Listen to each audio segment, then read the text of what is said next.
there's also this sort of insinuation that's going around from some people that maybe Lotito could have sold them by now if he was not holding out for a certain price or certain terms. Speculation. But I find the whole situation so ridiculous because you have the Italian Football Federation president, Gravina, who is saying in interviews, well, everyone saw this coming. And you're thinking, you were the president of the Italian Football Federation.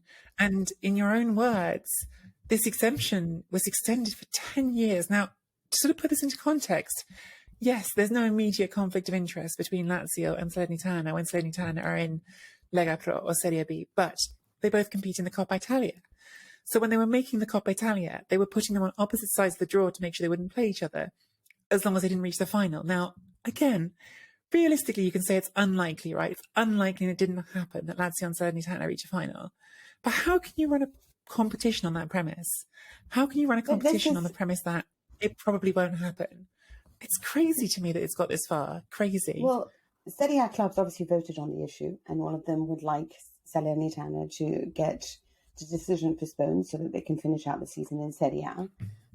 They are likely to obviously be demoted because they are at the bottom of the heap and terrible, frankly speaking. But Gravina has said that won't happen. He has said, exactly. For now, he has said, obviously, we can overrule that. And basically what he's saying is the rules are the rules. And until the 31st of December, I'm with the Salernitana fans, and I really hope they find a solution to this. But my feeling is that this is more cheap talk. And this is what I feel like, with Italy as well. I mean, we talked about, we started off this conversation talking about the fact that Salerno wouldn't let the team travel up and play Udinese.